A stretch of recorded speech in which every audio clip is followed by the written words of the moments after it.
हम्म. त्यामध्ये आवाजासाठी सेटिंग,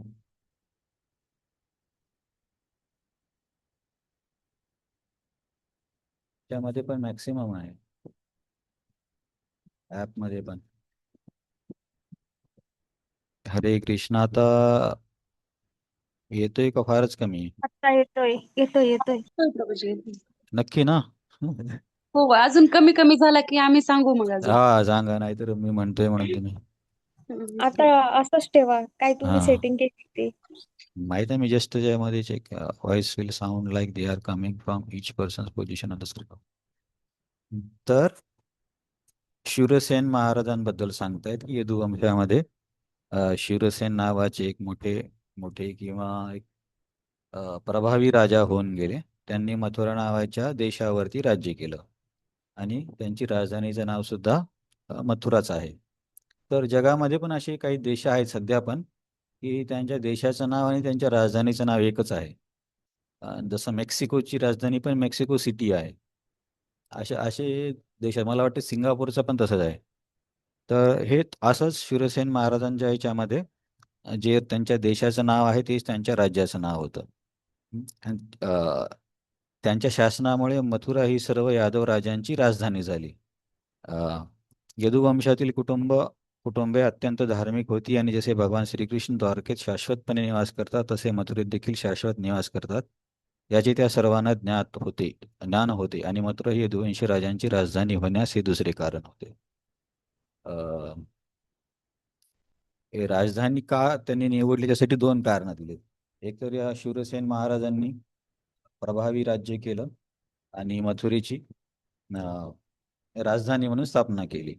आणि त्यांना हे पण माहीत होते की भगवंत हे मथुरा धामातून कधीही जात नाही. अ, या दोन गोष्टीमुळे अ, मथुरेला राजधानी करण्यात आलं. हं. एक तर शूरसेन महाराजांच्या राज्यामुळं यदूंची राजधानी झाली आणि दुसरी त्यांना हे माहिती होतं की भगवंत मथुरेमध्ये शाश्वत निवास करतात. या दोन गोष्टीमुळे त्यांनी मथुरेला राजधानी अ, म्हणून स्थापित केलं. अ, आता इथून पुढे अ, हा प्रसंग सुरू होतो की नंतर काय झालं. तर मग भगवंत कुठे जन्म घेणार त्या ठिकाणाचं वर्णन झाल्यावरती अ, त्याच्यानंतर काय होतं हे बघत आहोत. तर आता प्रसंग आहे वसुदेव आणि देवकीच्या विवाहाचा. एकही समयी शूरसेनांचे पुत्र वसुदेव नुकतेच देवकी बरोबर विवाह झाल्यानंतर नववधू समवेत रथात बसून घरी चालले होते. तर आता हा विवाह आहे वसुदेव आणि देवकीचा. तर ह्या ज्या देवकी आहेत त्यांच्या वडिलांचं नाव होतं देवक. तर उग्रसेन आणि देवक भाऊ होते. कंस हा उग्रसेनचा मुलगा आहे आणि देवकांच्या अपत्यापैकी देवकी एक आहे. तर देवकाची मुलगी त्यांचं नाव देवकी झालं. तर त्या नात्याने कंस आणि देवकी हे बहीण भाऊ आहेत. तर तर आता यांचा विवाह संपन्न होतो. तर विवाहामध्ये काय काय केलं जातं ते नाही सांगितलंय. डायरेक्टली विवाह संपल्याच्या नंतर काय होतं तिथूनच सुरुवात केली. तर मग यांचा विवाह झाल्यावरती अ, आता वधू आणि वर त्यांच्या घर जाण्यासाठी म्हणजे सासरी जाण्यासाठी रथावर आरूढ होतात.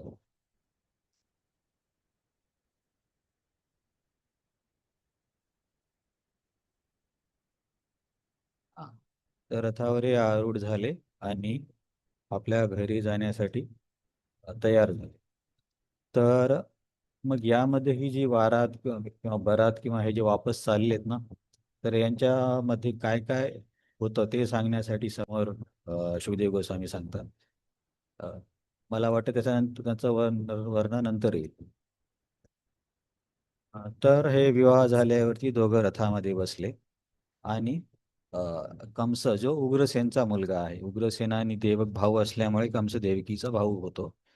तर आपल्या बहिणीला आनंद देण्यासाठी सुप्रिय चिकीर्षया त्याने काय केले की स्वतः त्या रथाची लगाम एका हातामध्ये घेतली आणि दुसऱ्या हातामध्ये चाबूक घेऊन तो प्रभूजी आवाज गेला तुमचा, खूप कमी येतोय. ओ माय गॉड, काय होते मला पण कळत नाहीये.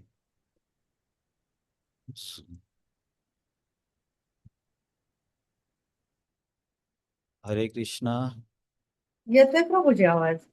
हा आता येतोय. हा येतोय. अरे मी काही चेंज तर करत नाही, एका वेळी येतो एका वेळी येत नाही. आता येतोय?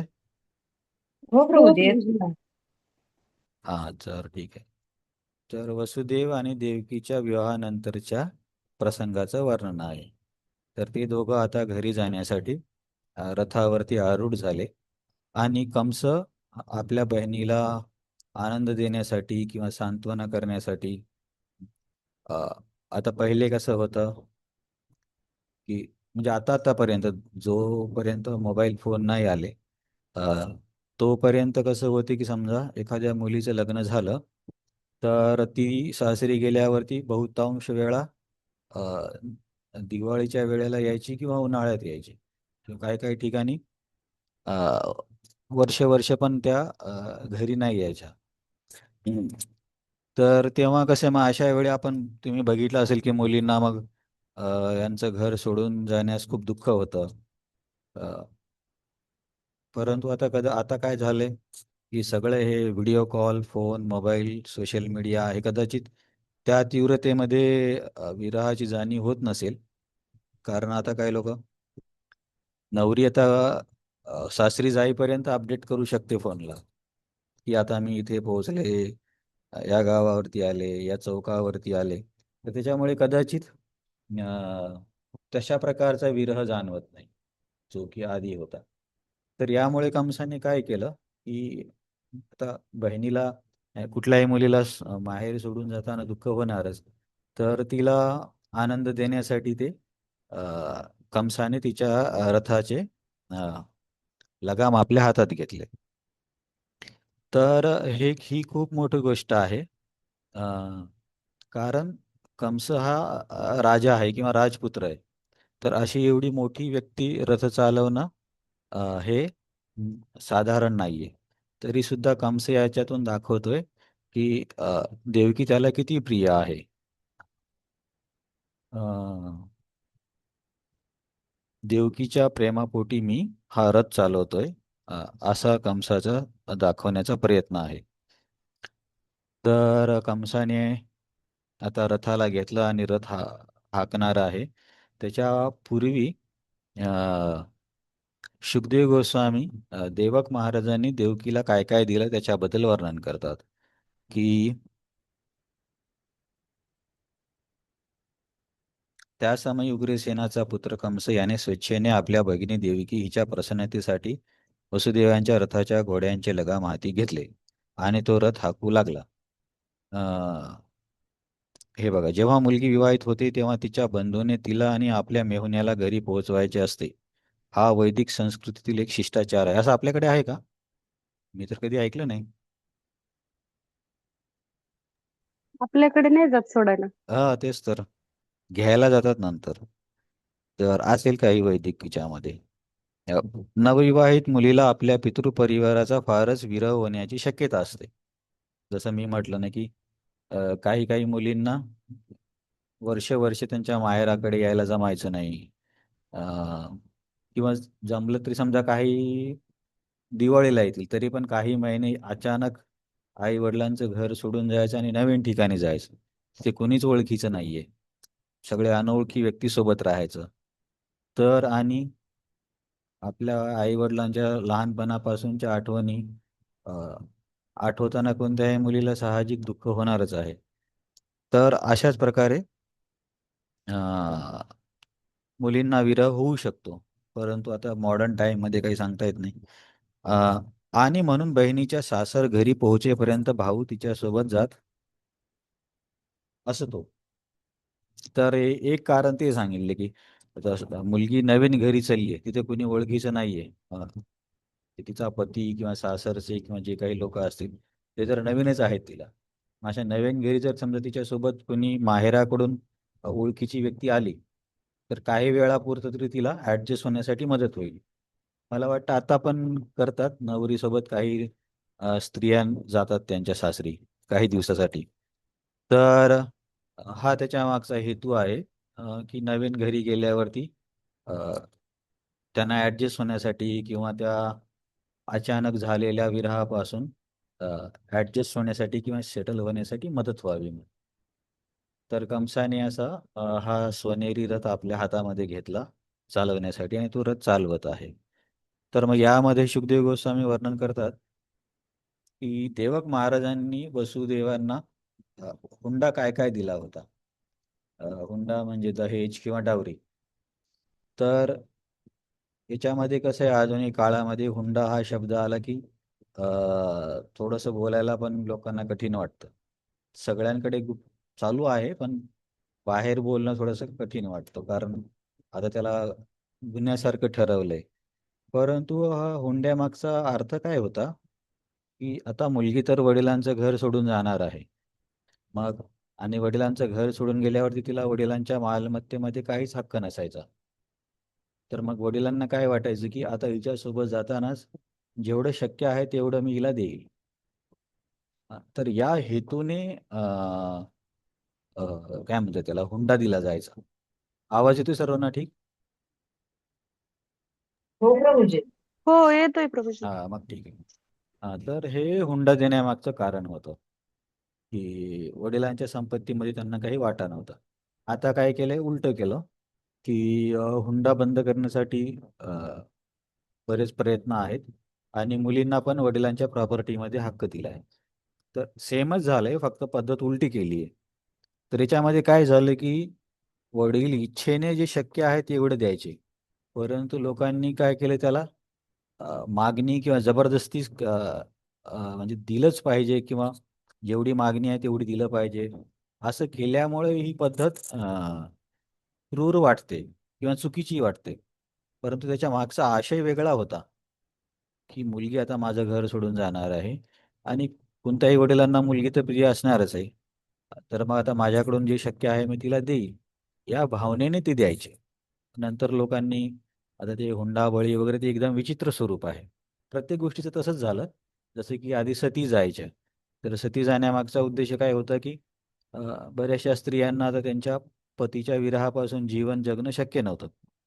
तर मग त्यांच्या मनात असं यायचं की असं जीवन जगून काय फायदा आहे, त्यासोबत मी पण त्यांच्यासोबतच जाते. तर असा आशय होता. आणि असं नव्हतं की प्रत्येकाने सती गेलंच पाहिजे, परंतु नंतर लोकांनी काय केलं, त्याला कंपल्सरी केलं.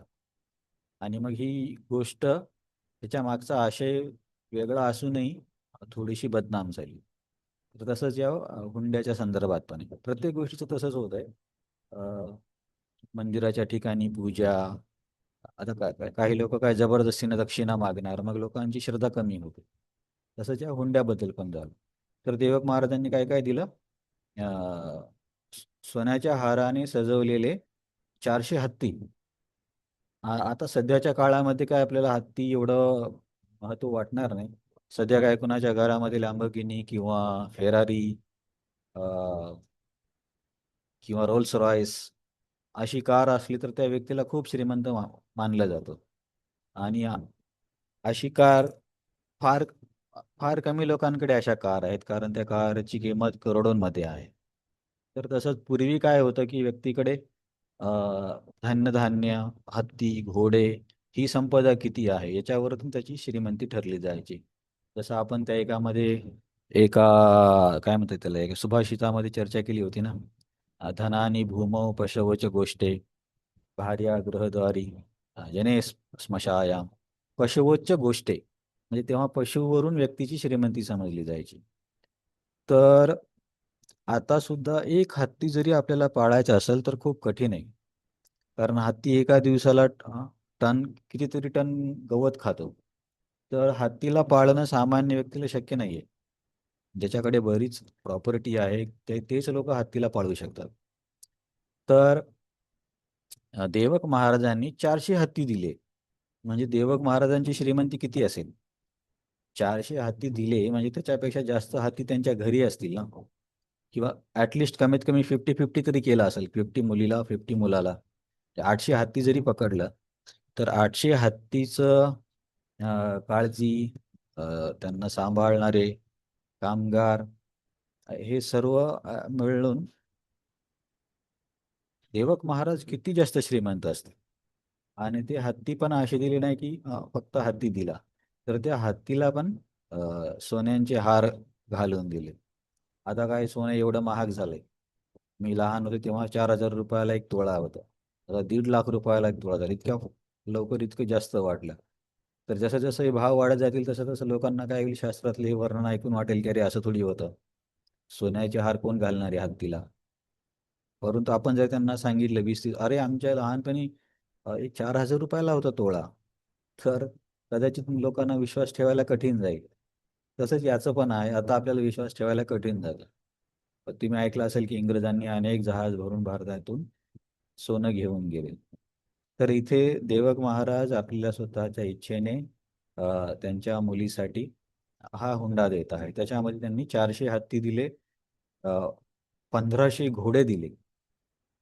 ऍक्च्युली 1500 इथेच दिले, पण मला वाटते भागवतामध्ये काहीतरी वेगळं आहे.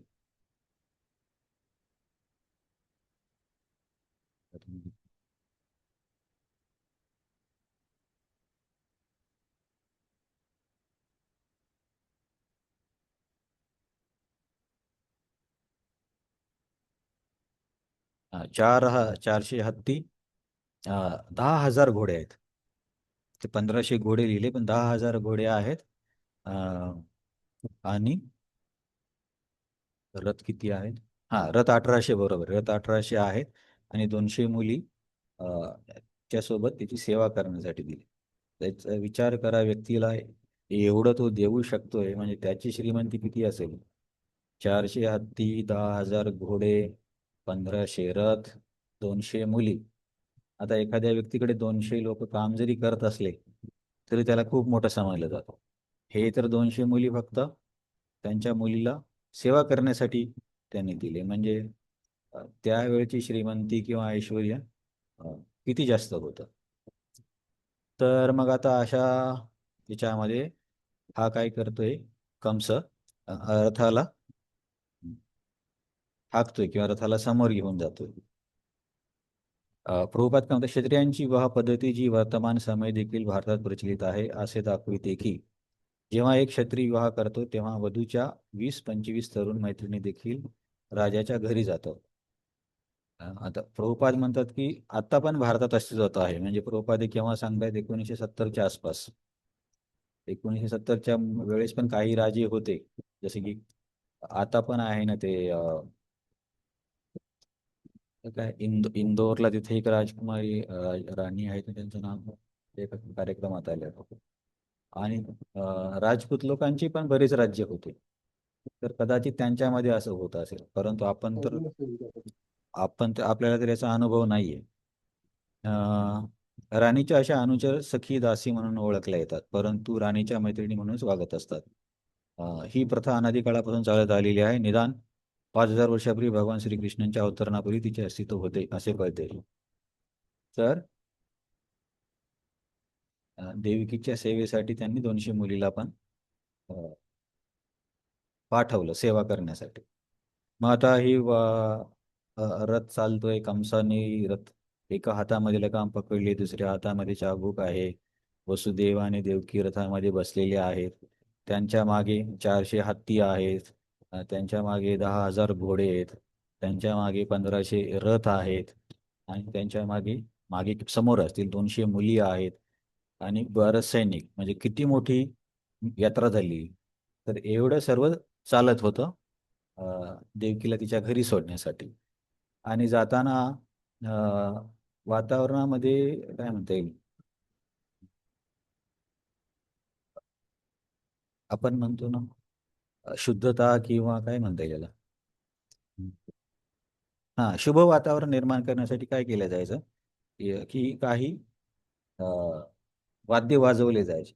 तर त्यामध्ये बघा कोणते वाद्य सांगतात ते, त्यामध्ये शंख होते, ढोल होते, मृदंग होते. सर्व मंगलवाद्ये मिळून मधुर संगीताचा ध्वनी उत्पन्न होत होता. म्हणजे सगळे वाद्य बघा की किती वैदिक आहेत किंवा भक्तीशी संबंधित आहेत.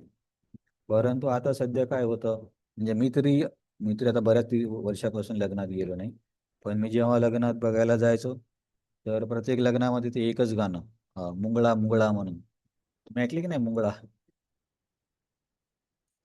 हा, नाही ऐकलं? ऐकलंय प्रभूजी. ऐकले ना? तर ऐकलंय. अ, तर तर अशी ही म्हणजे संस्कृती कशी बिघडत चालली. त्यावेळेस एवढे चांगले वाद्य, मृदंग, ढोल, शंख हे वाजवले जायचे. किती छान आवाज होत असेल. आता हे लोक काय करतात, एकदम वरातीमध्ये नाचणारे पण पिऊन असतात. हे काय मुंगळा असे विचित्र गाणे वाजवतात. आणि त्याच्यासोबत एक ते काहीतरी इन्स्ट्रुमेंट असत, त्याच्यातून पण ते पियानो सारखं ते गाणे वाजवतात. तर अशा सगळ्या विचित्र परिस्थितीमध्ये कसं काय शुभ वातावरण निर्माण होईल. परंतु याच्याबद्दल कुणी बोलत नाही समाजात. कुठलाही विवाह तुम्ही बघा, हेच चालू असतं की त्या नवरदेवाची जी मुलं असतील ते हक्काने दारू मागणार आणि मग त्या बारातीमध्ये ते लोक नाचणार. कोण कसं नाचतंय, काय करतंय, काहीच कळत नाही. आणि गाणे पण असे फालतू. आता हरे कृष्ण गाण्याच्या कीर्तनावरती बारात निघलेली अ, मित्रांनी अजून बघितली नाही. तर हे चुकीचं आहे. लग्नाच्या अशा मंगल प्रसंगी हे असे विचित्र गाणे, अ, आपण दारू पिऊन देवाची पूजा करतो का? की दारू पिऊन मंदिरात जातो का? किंवा दारू करून यज्ञाला बसतो का? तर विवाह तर एका प्रकारचा यज्ञच आहे ना. याच्यामध्ये असे दारू पिऊन जर आपण लोक घेऊन येत असलो, म्हणजे स्वतः नवरदेव जर आणत असेल, तर मग काय शुभ होण्याची अपेक्षा करायची? तर हे या उदाहरणातून समजतं की कशी संस्कृती, आधीची संस्कृती कशी होती आणि आता किती फरक पडलाय. तर असं मंगलवाद्य म्हणून मधुर संगीताचा ध्वनी उत्पन्न होत होता. मिरवणूक अतिशय मनोहर रूपाने पुढे चाललेली होती आणि कंसरत हाकीत होता. तर एकदम छान वर्णन केले. ही सगळी बारात चालली आहे आणि सगळे हे वाजतायत, शंख मृदुंग वगैरे वाजवले जातात आणि याच्यामध्ये कंस आता हा देवकीचा रथ हाकत आहे. तर असा अ, रथ हाकत असताना म्हणजे एवढ्या चांगल्या वातावरणामध्ये एकदम आवाज होतो आणि त्या आवाजामध्ये असं सांगितलं जातं, कंसा, तू अगदीच मूर्ख आहेस. तू तुझ्या बहिणीचा आणि मेहुण्याचा रथ हाकीत आहेस, परंतु याच बहिणीचे 8वे मूल तुझा वध करील याची तुला जाणीव नाही. तर आता अं, कंस तर रथाला हाकत होता, परंतु अचानक असा आवाज झाला. तर हा आवाज कुठून आला? तर असं म्हटलंय अशरीर वाक. वाक म्हणजे आवाज आणि अशरीर म्हणजे शरीर दिसत नव्हतं. म्हणजे आकाशातून आवाज झाला. आपण त्याला आकाशवाणी म्हणतो. पण इथे या अध्यायामध्ये कुठे आकाशवाणी हा शब्द नाही वापरलाय. अशरीर वाक असा शब्द वापरला. म्हणजे नाही शरीर आणि वाक म्हणजे आवाज. म्हणजे असा आवाज येत होता ज्याचे शरीर दिसत नव्हते. तर त्या आवाजामध्ये काय सांगितलं की अरे मूर्ख, डायरेक्ट कंसाला मूर्ख म्हटलंय, अबुध. कारण आता हे असं का केलं याचं वर्णन पुढे येईल. का बरं मग देवतांनी असं केलं की इतक्या चांगल्या मंगल प्रसंगी सगळं चांगलं होत असताना ही आकाशवाणी करण्याची काय गरज होती? सगळं वातावरण त्याच्यामध्ये बिघडून गेलं. तर हे करण्यामागे दोन कारणं आहेत. एक पहिलं कारण आहे की भगवंतांचं अवतरण हे कंसासारख्या दुष्ट लोकांचा नाश करण्यासाठी झाला होता. परंतु जर कंस वैष्णवांची सेवा करेल, तर वैष्णवांची सेवा करण्याला भगवंत कसे काय मारतील?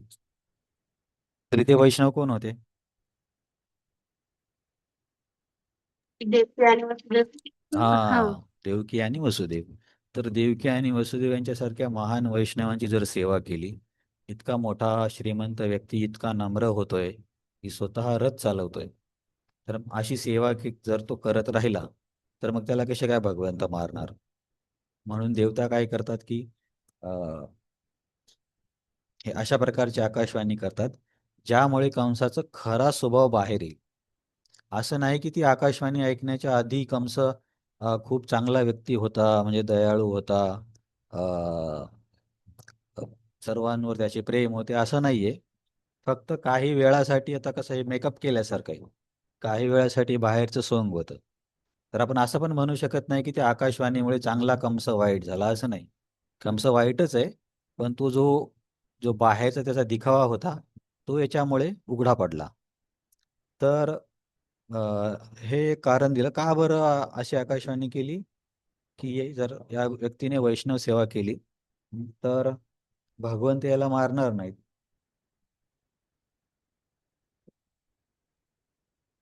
आणि त्यामुळे ही एक आकाशवाणी केली. आणि आकाशवाणी करण्याचं एक दुसरं कारण काय होतं की तुम्हाला तो वाघचा प्रसंग माहीत असेल. जेव्हा ब्रह्माजी वाघकडे आकर्षित होतात तेव्हा सर्व साधू संत त्यांना सांगतात की ब्रह्माजी असं करू नका, हे खूप चुकीचं आहे, असं कोणीच केलं नाहीये. तर त्यावेळी मग ब्रह्माजी त्यांच्या काय म्हणतात बुद्धीमध्ये येतात आणि तेव्हा भगवंत सांगतात की तुम्ही हे शरीर सोडून द्या, कारण हे शरीर दूषित झालंय, दुसरं शरीर घ्या. तर ब्रह्माजी दुसरं शरीर घेतात. तर तिथले सर्व साधू संत ब्रह्माजींना असे बोलत होते की असं करू नका वगैरे. तर याच्यामध्ये काय होतं, मरीची नावाच्या एक ऋषी होते मरीची. तर त्यांची 6 मुलं होती. तर ही 6 मुलं काय करत होती, मोठमोठ्याने हसत होती ब्रह्माजींना बघून. आता समजा आपण आहे म्हणजे एखाद्या ठिकाणी गेलो, समजा आपले गुरु महाराज आहेत किंवा कोणी एखादे मोठे संत आहेत आणि समजा ते चुकून त्यांचा पाय घसरून ते पडले तर हसणं किती चुकीची गोष्ट आहे. तर ब्रह्माजी सारखी जी व्यक्ती ज्यांच्यापासून एका संप्रदायाची सुरुवात होते, त्यांच्याकडून ही चूक झाली आहे. पण त्यासाठी बाकीचे लोक काय करतायत, की सर्वांना चूक कळते की हे चूक आहे, पण बाकीचे त्यांना सांगत होते की हे चुकीचं आहे. परंतु या चौघांनी या 6 जणांनी काय केलं की त्यांचा उपहास केला. तर ही काय म्हणता येईल, ही संवेदनशीलता आपल्याकडे असली पाहिजे. म्हणजे एखाद्या वैष्णवाचं काहीतरी वाईट होतंय किंवा त्याचा अपमान होतोय किंवा त्याची हानी होती आणि अशा वेळी जर आपण त्याच्यामध्ये आनंद घेतला तर खूप मोठी गडबड आहे, जसे की हे लोक करत होते. अ, उलट वैष्णवांचा त्यांचा त्रास, त्यांचं दुःख बघून आपल्याला काय म्हणतात करुणा आली पाहिजे. त्यांच्यावरती हसणं किंवा आणि तुम्हाला असं आश्चर्य वाटेल, अरे असं होऊ शकतं का? नाही, असं होतं आणि मी होताना बघितलंय. की हे काय बघा, मत्सर आणि द्वेष अशी गोष्ट आहे, कुठे जरी गेली तर ते माणसाच्या सोबतच येते. मग कधी कधी काय होते की 2 व्यक्तीमध्ये मत्सर निर्माण होतो, एखाद्या सेम सेवेत जर असले तर. मग दुसऱ्या व्यक्तीची समजा सेवा काही कारणाने कमी झाली तर या व्यक्तीला आनंद होतो, पण ॲक्च्युली ते चुकीचं आहे. कारण दोघंही सेवा प्रभुपादांचीच करतात. तर त्याच्यामुळे जर दुसऱ्याची सेवा कमी झाली म्हणजे प्रभुपादांची सेवा कमी झाली. परंतु असं आपल्या इस्कॉनमध्ये पण होतं आणि सत्संगामध्ये पण होऊ शकतं आणि होतही असेल. हे सगळीकडचा प्रॉब्लेम आहे. कारण आपण भौतिक जगतात आहोत. अजून आपल्यामधला मत्सर, द्वेष, काम, क्रोध हा काही नष्ट झाला नाहीये. पण मला काय वाटतं, की ठीक आहे बाबा, आपण याच्यातून शुद्ध नाही झालो आहोत. पण कमीत कमी आपल्याला जाणीव तरी असली पाहिजे, की मला या व्यक्तीबद्दल मत्सर वाटतंय किंवा मला या व्यक्तीबद्दल ईर्ष्या वाटते. ईर्ष्या कशामुळे वाटते आपल्याला, की त्या व्यक्तीकडे आपल्यापेक्षा काहीतरी जास्त चांगलं असेल. कदाचित त्यांची आध्यात्मिक प्रगती जास्त असेल किंवा चांगल्या पद्धतीने गाता येत असेल, किंवा चांगल्या पद्धतीने त्यांना मॅनेजमेंट करता येत असेल किंवा स्वयंपाक करता येत असेल आणि आपल्याला काय वाटते, की अरे मला पण असं आलं पाहिजे. तर अशी इच्छा करायला काही हरकत नाही. पण त्या व्यक्तीला का बरं चांगलं येतं? म्हणून त्यांच्याबद्दल द्वेष करणे आणि त्यांची चूक झाली, की मग त्याच्यामध्ये आनंदित होणं, हे खूप चुकीचं आहे. अ, मत्सर आणि द्वेष तर असणारच आहेत. अ, प्राक शरीर विमोक्षणात म्हणजे सारखं म्हणतात ना भगवंत. शरीर सोडेपर्यंत हे सगळे अनर्थ आपल्यासोबत राहणारच आहेत.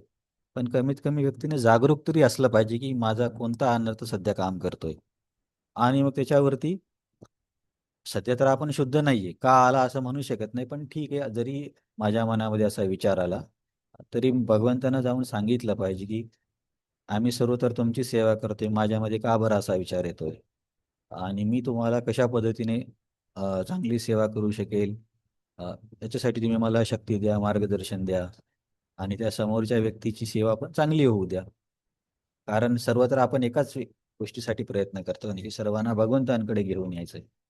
त्याच्यामुळे समजा मी 1,00,000 लोकांनी आणलं आणि बाकी कोणीच आणलं नाही, तर काय फायदा आहे? तर याच्यापेक्षा सर्वांनी करोडो लोकांना घेऊन आले, तर किती जास्त प्रचार होईल. तर त्याच्यामुळे हा मत्सर एक खूप विचित्र गोष्ट आहे, जे भक्तीमध्ये पण मत्सर असणं.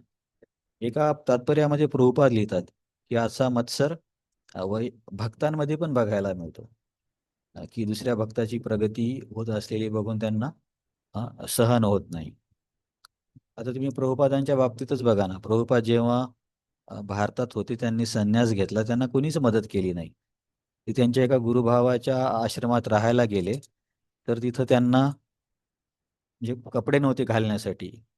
तर त्यांच्या भावाकडून लेटर आलं की आता आपल्याला ॲडजस्ट करायचे, तुम्ही तेच कपडे वापरा आणि तुम्ही जे लिखाण करत आहात त्याच्या आपण छपाई नाही करू शकणार. म्हणजे काहीच मदत करत नव्हते. आणि अशा परिस्थितीमध्ये जेव्हा प्रभुपाद अमेरिकेत गेले, त्यांनी प्रचार केला, जगभर मंदिरं स्थापन केली. तर प्रभुपाद बघा किती निर्मत्सरी किंवा किती शुद्ध हृदयाचे होते. एवढं सर्व करून जेव्हा प्रभुपाद भारतात आले, तेव्हा त्यांच्या गुरुभावांना भेटले आणि बोलले की हे सर्व तर आपण आपल्या गुरुसाठीच करत आहोत. त्यांचीच इच्छा होती की सरस्वती ठाकूरांची की जगभर प्रचार व्हावा. तर मी तुम्हाला विनंती करतो की तुम्ही ही संस्था सांभाळा, मी तुमच्यासोबत राहील, मी सेवा करेल. तुम्ही मुख्य व्हा, परंतु आता हे काय म्हणता येईल, हा प्रचार पुढे घेऊन जाण्यासाठी मदत करा. तरी सुद्धा कोणीही मदत करत. बघा आता याच्यापेक्षा जास्त व्यक्ती काय करणार आहे. तर हे असं बघायला मिळतं. तर हे झालं कशावरून बोललो आपण की मरीचीच्या 6 मुलांनी ब्रह्माजींना हसलं की त्यांची थोडीशी चूक झाली म्हणून. आपण अशा चुका तर दररोज करत असेल. तर त्याच्यामुळे काय झालं की त्यांना श्राप मिळाला की तुम्ही राक्षस कुळामध्ये जन्म घ्या. तर ते हिरण्यकशिपूचे नातू म्हणून जन्मले. आता प्रल्हाद, आल्हाद आणि संल्हाद असे 4 भाऊ होते. त्यांच्यापैकी कोणाची 4 हे 6 मुलं आहेत मला माहिती नाही. तर मरीचीची हे 6 मुलं हिरण्यकशिपूचे नातू म्हणून जन्मले आणि ते अशी खूप तपस्या करत होते. तर हिरण्यकशिपूपेक्षा त्यांना श्रेष्ठ व्हायचं होतं. तर हिरण्यकशिपू त्यांना शिक्षा देतो की तुमचा वडीलच तुमचा वध करेल. तर हिरण्यकशिपूच्या शापामुळे पण जेव्हा त्यांचा वडील त्यांची शिक्षा काय म्हणता येईल वध करेल तेव्हाच त्यांना मुक्ती मिळणार होती. तर आता काय झालं, मरीचीपासून हिरण्यकशिपूचे नातूपासून आता हे देवकीच्या गर्भामध्ये येणार आहे. आणि जो कंस आहे तोच त्यांचा मागच्या जन्मातला वडील होता. म्हणून कंस काय स्वतःच त्यांना मारणार आहे. आणि या पद्धतीने हा श्राप पण पूर्ण होईल. तुम्ही बघताय ना की एकाच गोष्टीमागे किती कारण आहेत. एक पहिलं कारण काय होतं की जर अशीच दिखाव्याची का असेना, जर कंसाने वैष्णव सेवा केली तर मग त्याचा वध कसा होणार. त्यासाठी ही आकाशवाणी केली गेली. आणि दुसरं हे होतं की जी मरीचीची 6 मुलं होती ज्यांना श्राप मिळाला होता आणि त्यांच्या श्रापातून मुक्तता होण्याचा एकच मार्ग होता की त्यांच्या वडिलांकडून त्यांची हत्या. तर आता असं होण्यासाठी त्या 6 मुलांना जन्म घ्यावा लागेल आणि त्या 6 मुलांना जन्म घेऊन कंसाने त्यांना मारावं लागेल. तर ते त्या श्रापातून मुक्त होतील. समजा कंस जर देवकीची खूपच सेवा करायला लागला, देवकी आणि वसुदेवांची, त्यांचे संबंध खूप चांगले राहिले आणि कंसाने ती 6 पैकी एका पण मुलाला नाही मारलं. परत गडबड होईल ना. मग मग हे 6 वापस कसे जातील? तर तसं या आकाशवाणीमध्ये एकाच ह्याच्यामध्ये वेगळ्या गोष्टी केल्या. तर अशरीर वाघ. अशरीर वाघ म्हणजे आवाज येत होता पण शरीर दिसत नव्हतं. तर त्या आवाजाने काय सांगितले की अरे मूर्खा, कंसाला बोलून बघ, कंसासारख्या व्यक्तीला मूर्ख म्हटल्यावरती त्याला किती राग येईल. की तू ज्या व्यक्तीचा रथ हाकतोयस, तुझ्या बहिणीचा आणि मेवण्याचा, त्यांचे 8वे मूल तुझी हत्या करणार आहे. तर इथे देवता किंवा आकाशवाणी करणारे खूप काय म्हणतात विचार करून शब्दाचा वापर करतात. अस्यास्त्वम अष्टमो गर्भो, हिचा 8वा गर्भ तुझा मृत्यू करेल. तर 8वा गर्भ सांगितलंय, 8वा मुलगा किंवा 8वा मुलगी असं नाही सांगितलंय. त्याच्यामुळे जेव्हा कंस बघतोय की 8वी मुलगी जन्मली, तेव्हा त्याला काही डाऊट येत नाही. तर कारण त्याला वाटतं की आकाशाने तर असं सांगितलं होतं की 8वा गर्भ येणार आहे, माझी हत्या करणार आहे. माझा गर्भ म्हणजे तो मुलाचा पण गर्भ असू शकतो, मुलींचा पण असू शकतो. तर त्यामुळे कंसाला डाऊट पण समोर येत नाही. तर यामुळे असे एकदम विचार करून वाक्याचा वापर याच्यामध्ये केलेला आहे. तरी आकाशवाणी मागचे 2 कारणं आपण बघितले. कंस हा भोजवंशीय उग्रसेनाचा पुत्र होता. आपण म्हटलं ना, उग्रसेन महाराजांचा मुलगा कंस आणि उग्रसेन महाराजांचे भाऊ देवक, त्यांची मुलगी देवकी. तर या नात्याने ते बहीण भाऊ होते. असे म्हटले आहे की कंस सर्व भोजवंशीय राजांपैकी घोर आसुरी प्रवृत्तीचा होता. तर कसं मी तुम्हाला बोललो ना, की मला पण सुरुवातीला असं वाटलं की अरे हा व्यक्ती एवढं चांगलं काम करतोय, देवतांना काय गरज होती अशी बोलण्याची. आ, कंस तर चांगला माणूस आहे. पण नंतर इथे असं कळतं की जसं की प्रभुपाद म्हणतात ना, कंस सर्व भोजवंशी राजापैकी घोर आसुरी प्रवृत्तीचा होता. तो जे करत होता ते फक्त बाहेरचा दिखावा होता. असा नाही की तो दयाळू हृदयाचा किंवा स्वच्छ हृदयाचा होता किंवा वैष्णवांची सेवा करायची हा भाव होता, असं नाही. उलट या आकाशवाणीने काय झालं की त्याचं खरं स्वरूप प्रकट झालं. नाही तर कधी कधी काय होतं, अं, तसं असतं ना ते स्पाय मध्ये पण, स्पायला काय म्हणतो, धुरंधर, तुम्ही धुरंधर मध्ये बघितलं असेल ना, कसे हे स्पाय लोक बाहेरचा वेश वगैरे वेगळे करून असतात आणि असं वाटतं की हे लोक तर आपल्या देशासाठी काम करत आहेत. पण त्यांचं बाहेरून तसं वाटतं, परंतु मनातला भाव आणि उद्देश वेगळा असतो. तसंच कंसाचा पण अ, हा जो आसुरी प्रवृत्ती आहे या आकाशवाणीमुळे बाहेर येते. आकाशवाणी ऐकताच ताबडतोब त्याने देवकीचे केस पकडले आणि आपल्या तलवारीने तो देवकीला ठार मारण्यास प्रवृत्त झाला. तर बघा आता विचार करा, हा तुम्ही पुन्हा ही यात्रा इमॅजिन करा, यात्रा म्हणजे हे लग्न इमॅजिन करा. इतकी जास्त हुंडा दिले, 400 हत्ती, 10,000 घोडे, 1500 रथ, 200 दासी. तर किती मोठं लग्न असेल. आणि हे लग्न झाल्यावरती देवकीला सासरी घेऊन जाण्यासाठी स्वतः कंसरथ हाकतोय आणि त्याच्यामध्ये खूप चांगले वाद्य वाजत आहेत, जसे की शंख, ढोल, मृदंग आणि एकदम मंगल वातावरण आहे. आणि अशा म्हणजे वातावरणामध्ये एकदम अनपेक्षित गोष्ट घडली, की तसा आवाज आला आकाशवाणीतून. तर आकाशवाणीतून आवाज आल्याबरोबर आता समजा एखादा भाऊ असेल, अ, तर तो काय करेल.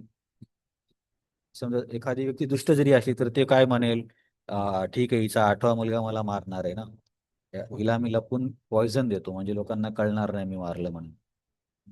किंवा हिला मी आताच मारत नाही नंतर मारतो, आता सगळ्यांच्या समोर कसं काय मारायचं. म्हणजे दुष्टातला दुष्ट व्यक्ती पण असा विचार करेल की प्लॅनिंग करून तिला मारू बाबा, ठीक आहे, तिचा तिचं 8वं मूल मला मारणार जरी असलं तरी.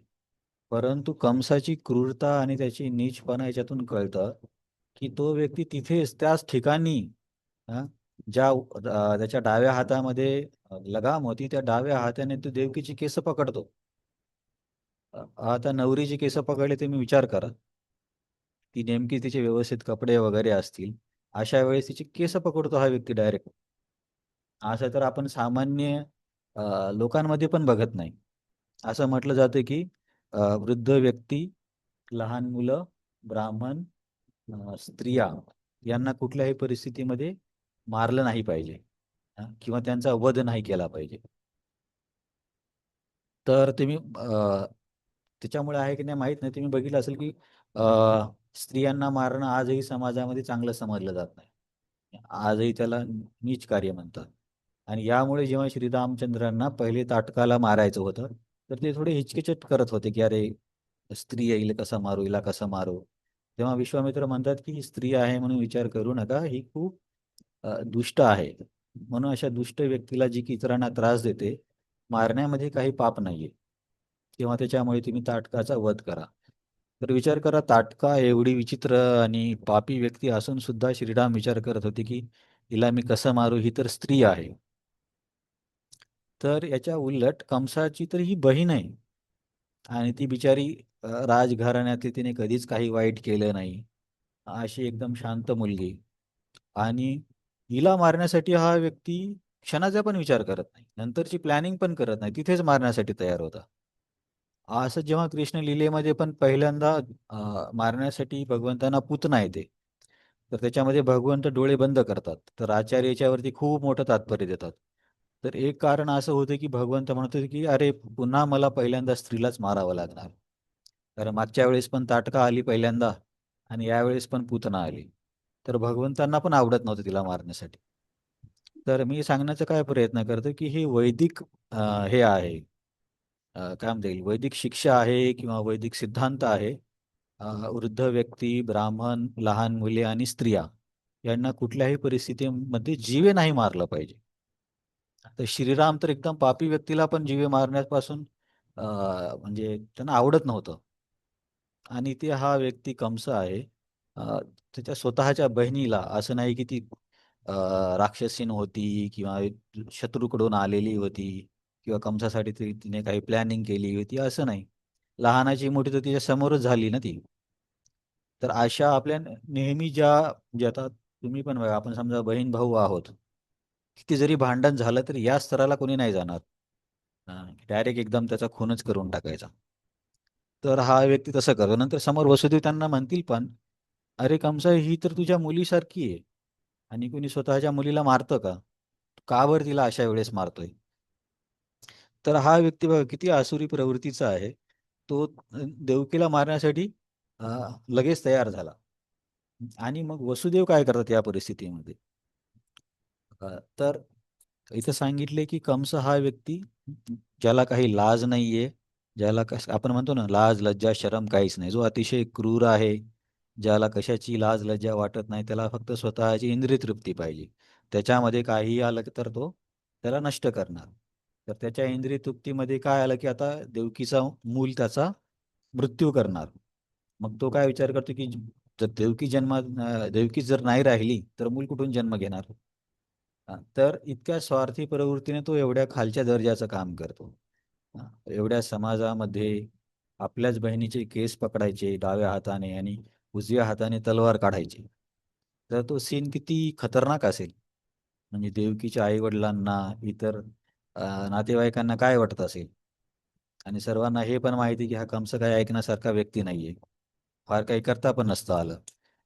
पण या ठिकाणी वसुदेवांचे चरित्र आपल्याला बघायला मिळतं. कंसाचा स्वभाव पाहून वसुदेवांना आश्चर्य वाटले.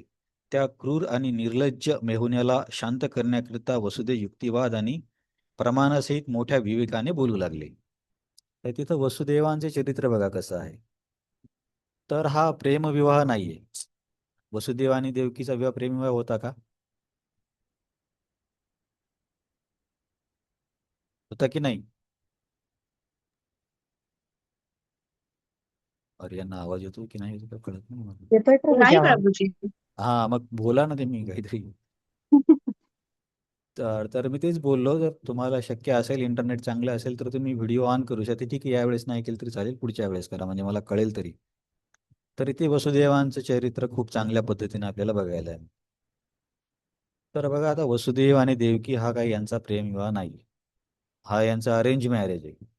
आणि यांचा विवाह होऊन काही वर्ष झाले किंवा त्यांना मुलं बाळ आहेत असंही नाहीये. विवाह होऊन काही तासच झालेले आहेत. एकदा समजा एखाद्या व्यक्तीने काय विवाह केला आणि त्यांनी मुलं जन्म दिला, तर काय होते की थोडीशी आसक्ती निर्माण होते. तर मग व्यक्ती काय करतो की बाबा त्या व्यक्तीला आपण सांभाळण्यासाठी अ, मेहनत किंवा कष्ट करतो. पण वसुदेवांचं तसं नव्हतं. अजून घरी पण पोहोचले नव्हते.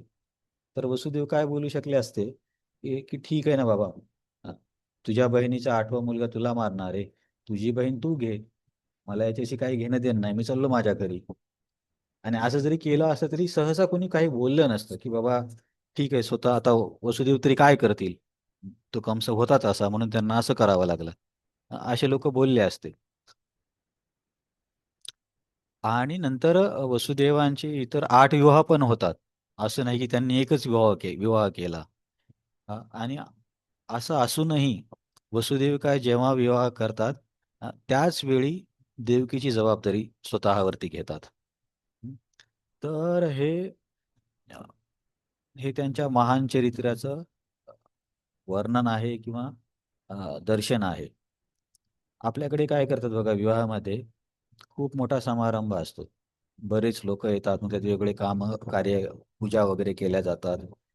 तर याला आपण काय म्हणतो, विवाह संस्कार. तर विवाह संस्कार केल्यामुळे काय होतं, त्या दोन्ही व्यक्तीच्या मनामध्ये बिंबवलं जातं की तुम्ही आता एकमेकांसाठी एकमेकांची मदत करायची या आयुष्यामध्ये, या जीवनामध्ये साथीदार म्हणून. तर हे आणि पूर्वीचे लग्न तर 5-5 दिवस चालायचे असं मी ऐकलंय, की एक दिवस काहीतरी वेगळी पूजा, दुसऱ्या दिवशी हळद, असं 5-5 दिवस चालायचे. आता तर अ, काही तासात नाही तर कोर्टामध्ये फक्त एक साईन केली की झालं. तर म्हणजे माझं असं वैयक्तिक मत आहे, समजा एखाद्या व्यक्तीने कोर्टामध्ये मॅरेज केलं, तर तो काय करणार, मुलगा आणि मुलगी जाणार आणि त्यांचेच असे टपोरी मित्र घेऊन जाणार. चांगले व्यक्ती कुठे जाणार त्यांच्यासोबत? आणि मग ते काय ते टपोरी साक्ष म्हणून साईन करतील आणि या दोघांनी साईन केल्या आणि हार घातले की झालं विवाह. पण अशा या गोष्टीने त्यांच्या मनावरती कसं काय बिंबवलं जाईल, की बाबा तुम्ही समाजाला साक्षी आहात, अग्नीला साक्षी आहात. त्याच्यामुळे विवाह संस्काराचं खूप महत्त्व आहे. आता ठीक आहे, ते कोर्ट मॅरेजचा मी काय म्हणता येईल, विवादामध्ये जाणार नाही. पण त्याच्या मागचं विवाहाच्या संस्काराचं एक कारण ते काय म्हणता येईल, उपयोग सांगतोय. तर वसुदेव काय करतात, नुकतंच लग्न झाले, काही तासच झालेत, तर ते देवकीची जबाबदारी घेतात लगेच. की आता हिच्यासोबत माझा विवाह झाला, आता हिला वाचवणं हे माझं काम आहे. आणि आता आपण बघतो की लोक काय म्हणतात की अरे अरेंज मॅरेजमध्ये हा प्रॉब्लेम आहे, तो प्रॉब्लेम आहे. उलट लव्ह मॅरेजमध्ये लोक जास्त हे होत आहेत, डायव्हर्स होत आहेत. की जे जे की म्हणतात अ, एकमेकांना म्हणतात की माझं तुझ्यावर प्रेम आहे. अशी लोक काही वर्षामध्येच एकमेकांना सोडून जातात. इथे तर हा अरेंज मॅरेज आहे आणि आणखीन काही तास पण झाले नाहीत, तेवढ्यातही वसुदेवांनी पूर्ण जबाबदारी घेतली. तर याला जबाबदार व्यक्ती म्हणता येईल, म्हटलं पाहिजे, किंवा अशा पद्धतीची वागणूक असावी. तर इथे वसुदेवांसाठी एक शब्द वापरलाय, महाभाग. महाभाग म्हणजे अशा परिस्थितीमध्ये पण तो व्यक्ती विचलित होत नाहीये. निर्लज्ज मेहुण्याला शांत करण्यासाठी वसुदेव युक्तिवाद आणि प्रमाणासहित मोठ्या विवेकाने बोलू लागले. आता अशा स्थितीमध्ये अ, कंसाने डाव्या हाताने केस पकडलेत, उजव्या हाताने तलवार काढली आणि देवकीची मान कापणारच. म्हणजे आता हे काही क्षणाचाच वेळ आहे आणि इतक्या कमी वेळेमध्ये पटकन काय करायचं हे पण माणसाला समजत नाही. तुम्ही कदाचित हा अनुभव केला असेल, की समजा एखादी व्यक्ती रस्त्यावर असेल आणि अचानक गाडी समोर आली तर त्यांना समजत नाही आता काय करायचं, कोणत्या साईडला जाऊ, तिथेच एकदम स्तब्ध होऊन जातं. असं बऱ्याच गोष्टीमध्ये होतं. एक अचानक होणाऱ्या गोष्टीला कसा प्रतिसाद द्यायचा हे आपल्याला समजत नाही. तर इथे पण ही गोष्ट एकदम अचानकपणे होते आणि कंसाला किती वेळ लागणार आहे देवकीची मान कापण्यासाठी. पण इतक्या छोट्या वेळामध्ये वसुदेवांनी आपलं चित्त स्थिर केलं. एकतर स्वतः घाबरले नाही, चित्त स्थिर केलं, जबाबदारी घेतली आणि कंसाला कशा पद्धतीने आपल्याला हाताळता येईल याच्यावरती विचार केला. तर इतक्या फास्ट त्या व्यक्तीने एवढ्या गोष्टी सांभाळल्या आणि आता ते इतके चांगले चांगले श्लोक किंवा चांगला उपदेश पुढे बोलतील. अ, कसं होतं, बऱ्याचदा आपण अभ्यास करून परीक्षेला जातो आणि बऱ्याच गोष्टी तिथं पेपरमध्ये गेल्यावर ते आठवत नाही. आणि आता इथं वसुदेव अभ्यास करून नाही बोलत आहेत, ऑन दी स्पॉट बोलतायत. तिथं असं नाही की अरे हा मला गीतेमधून काही श्लोक वाचू दे किंवा काय ते धर्मशास्त्रातले, मग मी कंसाला समजावून सांगेल की आत्मा कसा आहे, शरीर कसं आहे, असं नाही. एकदम काही चान्स नाहीये. त्यावेळी जेव्हा मनुष्य असा निर्णय घेतो आणि अशा पद्धतीने वागतो, तेव्हा समजायचं की तो व्यक्ती किती खोल पाण्यात आहे. जसं की प्रभुपाद याच्याबद्दल एक गोष्ट सांगायची, की समजा पोपट जर घरी घेऊन आलो तर लोक काय करतात की पोपटाला शिकवतात हरे कृष्णा म्हणायचं किंवा राम राम म्हणायचं. मी तरी असा एक पोपट बघितला, माझ्या मामाच्या गावामध्ये होता. तर त्यांच्या दरवाजामध्ये कोणी जरी आलं तर तो पोपट राम राम म्हणायचा. त्याला ती सवयच लावली होती. तर प्रभुपाद काय म्हणतात की कधी कधी काय होतं की आपण आध्यात्मिक गोष्टी अशा या पोपटासारख्या करतो, की आपण राम राम किंवा हरे कृष्णा म्हणत राहणार. परंतु त्याच पोपटाला जेव्हा एखादी मांजर येऊन पकडते, तर मांजरीने पकडल्यावर पोपट राम राम म्हणतो का? म्हणतो का नाही म्हणतो? नाही. नाही. नाही. त्यावेळेस तो काय ओरडत बसेल, क्याव क्याव क्याव करेल. दुधाचा नेहमीचा आवाज आहे. याचा अर्थ काय, तो रामराम बोलतोय पण त्याच्यामध्ये काही परिवर्तन झालं नाहीये किंवा त्याला ती गोष्ट समजलीच नाहीये. फक्त लोकांनी त्याला शिकवलं राम राम म्हणायचं, तर हा राम राम म्हणतोय. तर मग अशा व्यक्तीचं काय होतं की कठीण प्रसंगी किती पाण्यात आहे किंवा भक्ती किती आत्मसात केली हे कळतं. तर आता इथे वसुदेव महाराजांचा विचार करा, याच्यापेक्षा कठीण प्रसंग काय येणार आहे? अ, आणि किती फास्ट गोष्टी घडतायत. विचार करायला किती कमी वेळ आहे. आणि अशा वेळी तो व्यक्ती एकदम शांत राहून समोरच्या एकदम क्रूर व्यक्तीला शांत करण्याचा प्रयत्न करतो. तर हे वसुदेवांची महती आहे. तर या पोपटपंतीचं उदाहरण मी जेव्हा ऐकलं ना, तेव्हा मला एक दुसरी गोष्ट पण आठवली. बरं, फक्त असं हरे कृष्णाची आपण जन्मभर पोपटपंची केली तर आपल्याला काही लाभ होईल की नाही होईल? होईल प्रभूजी.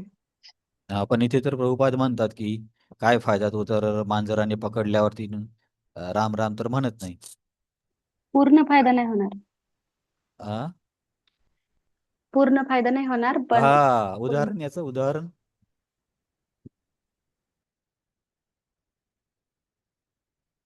तुम्हाला सगळ्यांना माहित आहे.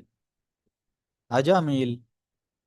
अजामिल नारायण नारायण म्हणतो तेव्हा तो जप थोडी हा. करत होता. हा, तो तर घाबरून बोलला नारायण नारायण, तरी सुद्धा अजामिलला त्याचा फायदा झाला. तर तसंच भक्तीमध्ये पण आहे, जाणतेपणे अजाणतेपणे कसंही व्यक्तीने भक्तीशी संबंधित काही कार्य केलं तर नेहा विक्रमणा शिवस्ती आहे ना, प्रत्यवायो न विद्यते स्वल्पमपि धर्मस्य त्रायते महतो भयात.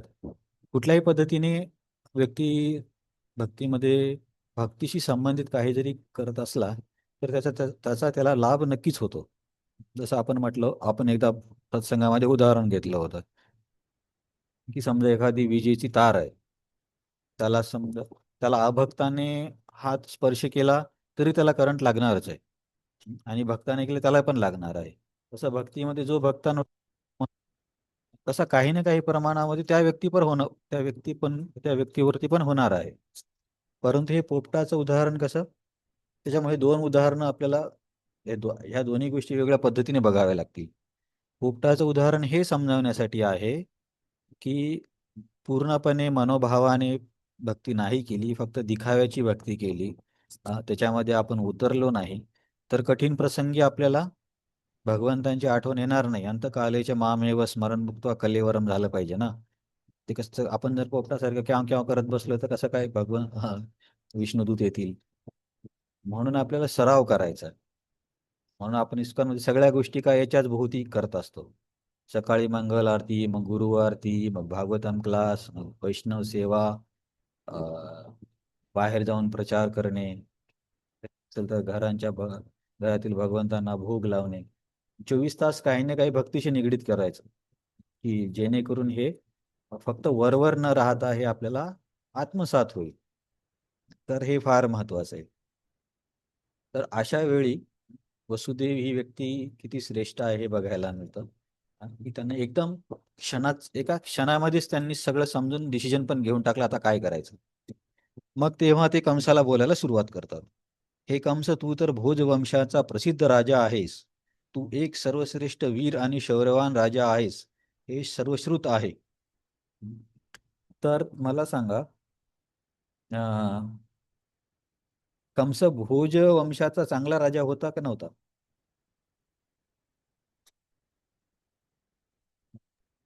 नव्हता म्हणून सांगितलं ना. नव्हता. नव्हता ना. नव्हता. आताच तर आपण प्रभुपादांचं एक वाक्य ऐकलं ना, पुढे ते वाक्य,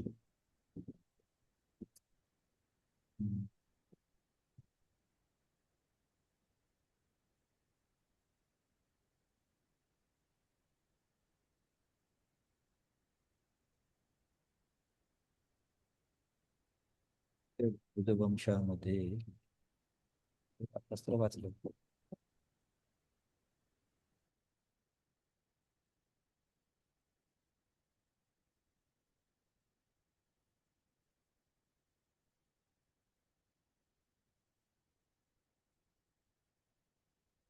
वाचून पण आठवलं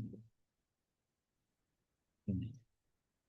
हा, कंस हा भोजवंशीय उग्रसेनाचा पुत्र होता. असे म्हटले की कंस सर्व भोजवंशीय राजांपैकी घोर आसुरी प्रवृत्तीचा होता. तर हे आपण म्हणजे मागच्या पानावरतीच वाचलं, 4 नंबरच्या पानावरतीच दिलंय की बाबा या सर्व कुळामध्ये सर्वात घोर व्यक्ती आहे, सर्वात दुष्ट, वाईट, क्रूर अशा प्रकारची व्यक्ती आहे पूर्ण भोज वंशामध्ये. त्यांच्या वंशामध्ये इतर पण लोक आहेत ना, उग्रसेन महाराज, तर देवक, असे त्यांच्या परिवारातल्या सर्व लोकांपैकी हा सर्वात जास्त क्रूर व्यक्ती आहे. पण इथे वसुदेव काय बोलतात बघा, किती आश्चर्यकारक आहे. हे कंस म्हणजे का आपल्या मेहुण्याला बोलतायत, तू तर भोज वंशाचा प्रसिद्ध राजा आहेस, तू एक सर्वश्रेष्ठ वीर आणि शौर्यवान राजा आहेस, हे सर्वश्रुत आहे. आता हे खरं आहे का खोटं आहे? खोटं आहे ना प्रभूजी. हा, अरे तुम्ही सर्व पार्टिसिपेट करा ना. तुम्ही आता ठीक आहे, व्हिडिओ ऑन करत नाही तुम्ही, माईकला अनम्यूट करून काही सांग, बोलत तरी जात जा. खोटच आहे प्रभूजी. हा, खोटं आहे ना. मग का बरं हो. वसुदेव का खोटं बोलतायत? हा, मग देवकीला मारणार होता ना, ते देवकीला मारायला लागलेला ना, तो हा, दुष्कृत्य करत होता म्हणून. मग भक्तांनी खोटं बोललं तर चालतं का? हो. हो चालतं प्रभूजी, जेव्हा चांगली गोष्ट असेल हा. तेव्हा चालतं. हा, परफेक्ट, हेच उत्तर पाहिजे होतं. बघा, हे सगळे जे गुण आहेत ना, याच्यावरती मी तर खूप वेळा बोलतो अहिंसेच्या संदर्भामध्ये. हे सगळे हे गुण आहेत की हिंसा न करणे, सत्य बोलणे, हे हे गुण खूप चांगले आहेत. परंतु हे गुण सर्वश्रेष्ठ नाही आहेत. की असं नाही की अहिंसेच्या पलीकडे काहीच नाही, असं नाहीये. हा. तर परोधर्म तर भगवंतांची भक्ती, सवय पुंसाम परो धर्म येतो भक्ती राधक्षिजे. मग जे सर्वश्रेष्ठ धर्म आहे भगवंतांची भक्ती, आणि त्या भक्तीमध्ये जर हे गुण अडथळा होत असतील तर आपण त्या गुणाला चिकटून नाही राहिलं पाहिजे. जसे की युधिष्ठिर महाराजांचं काय होतं की भगवंत त्यांना बोलतात की खोटं बोल, पण ते सत्य बोलण्याला चिकटून राहतात, नाही मी कसं काय खोटा बोलणार. तर असंच बऱ्याचदा होतं, आपलं पण होतं की कदाचित आपण आधी एखादा काहीतरी उपवास किंवा नियम करत असू आणि तिथे सांगितले की हे करा, तर मग एकदम आधीच्या काही गोष्टी सोडण्यासाठी थोडं कठीण जातं. तर अहिंसा, सत्य हे सर्व खूप चांगल्या गोष्टी आहेत, आणि या वैष्णवांच्या गुणांमध्ये पण 26 गुणांपैकी हे 2 गुण आहेत. वैष्णवांचे 26 गुण चैतन्य चरितामृत मध्ये सांगितलेत, त्याच्यापैकी हे अहिंसा पण आहे आणि सत्यवचन बोलणं पण आहे. परंतु भक्तीपेक्षा हे गुण श्रेष्ठ नाही आहेत. उलट भक्तीद्वारा या गुणांना पोषण मिळतं.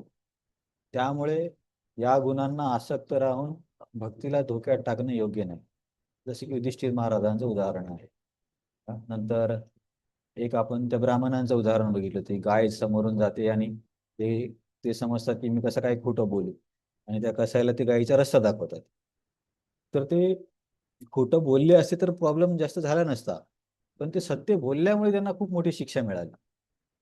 त्याच्यामुळे मी ते काय सांगण्याचा प्रयत्न करतोय की हे गुण जे आहेत, सत्य बोलणे, अहिंसा, हे खूप छान गुण आहेत आणि वैष्णवांच्या चरित्रामध्ये असलेच पाहिजे.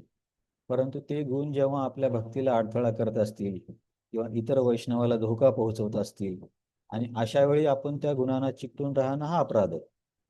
जसं की समजा आता सत्संगामध्ये काही माताजी आहेत आणि प्रभूजी पण सोबत चाललेत, आणि रस्त्यामध्ये एखादा मुलगा एखाद्या माताजीची छेड काढतोय किंवा त्रास देतोय, आणि समजा सगळे प्रभूजी बोलले हरे कृष्ण जपा, आपण कसं काय हिंसा करणार, आताच तर आपण सत्संग ऐकून आलो, हिंसा किती चुकीची आहे. तर हे चुकीचं आहे.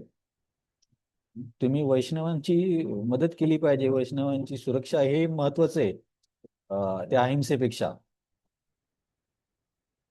तर इथे जरी असं वाटत असलं की वसुदेव कंसाची प्रशंसा करतायत, हा, तू तर भोजवंशाचा प्रसिद्ध राजा आहेस, तू एक सर्वश्रेष्ठ वीर आणि शौर्यवान राजा आहेस, हे सर्व श्रुत आहे. ते पूर्णपणे खोटं आहे. तरी सुद्धा वसुदेव का बोलतात? कारण या वेळेस देवकीचे प्राण वाचवणं हे सर्वात महत्वाची गोष्ट आहे. सत्य बोलणं किंवा असत्य बोलणं ही गोष्ट महत्वाची नाही. तर देवकीचे प्राण वाचवण्यासाठी त्यांनी असत्य शब्द बोलले. तुम्हाला मी एक अजून उदाहरण देतो. बघा, असं म्हटलं जातं की राजनीतीमध्ये भक्ती वापरावी, परंतु भक्तीमध्ये राजनीती करू नये. किंवा इंग्लिशमध्ये ते काय म्हणतात की बाहेरच्या जगामध्ये माणसांनी डिप्लोमॅटिक राहिले तरी चालतं, पण भक्तीमध्ये डिप्लोमसी नसली पाहिजे. डिप्लोमसीला काय म्हणतात मराठीमध्ये? डिप्लोमसी म्हणजे कशा असतात की मनामध्ये एक असतं पण बाहेरून वेगळं बोलतात, त्याला डिप्लोमसी म्हणतात. जसं की इथे वसुदेव करत आहे. तुम्हाला डिप्लोमसीच्या ऐवजी कोणता शब्द सांगू? दुपट्टीपणा म्हणता येईल का प्रभूजी? हा, दुटप्पीपणा. तर याच्याबद्दल मी तुम्हाला हे काय सांगतोय, वसुदेवांच्या उदाहरणातून. कंस तर एवढा क्रूर आहे तरी त्याची एवढी प्रशंसा करतात. का प्रशंसा करतात? कारण आता देवकीचा प्राण वाचवणे ही पहिली प्रायोरिटी आहे. त्याच्यामध्ये सत्य असत्य हे महत्वाचे नाहीये. सत्य असत्याला चिकटून राहणं तर मोठा पाप झाला असतं. तर 2 उदाहरणं आहेत की महान आचार्यांनी सुद्धा अशा गोष्टींचा उपयोग केलाय. आता जे 6 आपले गोस्वामी आहेत, सुखरूप गोस्वामी, सनातन गोस्वामी, जीव गोस्वामी, रघुनाथ दास, रघुनाथ भट्ट आणि गोपाल भट्ट गोस्वामी, हे 6 अत्यंत महत्वाचे भक्त आहेत किंवा वैष्णव आहेत आपल्या संप्रदायामध्ये. तर रूप गोस्वामी आणि सनातन गोस्वामी बंगालच्या राजाकडे प्रधानमंत्री आणि अर्थमंत्री म्हणून काम करत होते. परंतु त्यांना जबरदस्तीने काम करावं लागायचं, नाहीतर तो राजा हिंदू लोकांना त्रास द्यायचा.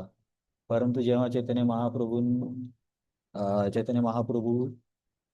काय म्हणता येईल, चैतन्य महाप्रभूबद्दल त्यांना खूप जास्त विरह वाटायला लागला.